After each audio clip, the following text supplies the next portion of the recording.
এটাকে আমরা এটা প্রথমে বললো যে কোন ভগ্নাংশ আছে? গুড, এটা হচ্ছে আমাদের অপ্রকৃত ভগ্নাংশ।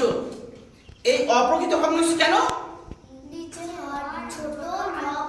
গুড, মন্দির ঠিক বলেছো। দেখো এখানে হর ছোট লব বড় আছে, তাই না? সেই জন্য এটাকে আমরা বলছি অপ্রকৃত ভগ্নাংশ।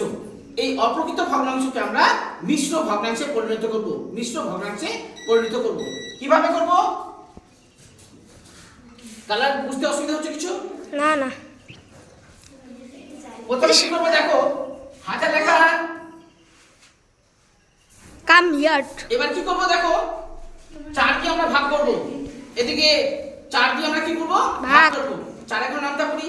4 একে 4, 4 দুগুণে 8, 3 4 12, 4 4 16, 4 5 4 6 24 24 যাবে না। তুই একদম ঠিক বলেছো। তাহলে কত হবে? 20। কত মানে এখানে কত বসাবো? 5 5 বসালাম।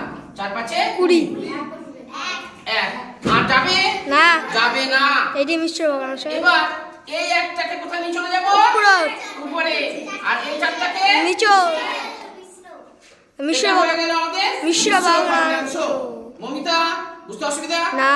আমরা কি করলাম, প্রথমে অঙ্কটাকে টুকলাম, টুকে নিয়ে ভাগ করলাম, দেখলাম 4 5 20, 5 দিয়ে যাবে, 4 6 বেশি হয়ে যাচ্ছে, আর কম নিতে গেলে হচ্ছে না। যখন যাচ্ছে আমরা নেব। 4 5 20 বসালাম, বিয়োগ করে দেখলাম 1 নামলো। এই একটাকে কি করবো? আর তো যাবে না বলে আমরা একটাকে উপর নিয়ে দিলাম আর 4টাকে নিচে। এটা হয়ে গেল আমাদের মিশ্র ভগ্নাংশ। বোঝা গেল বাবা? এটাকে তাহলে আমরা কি বলছি?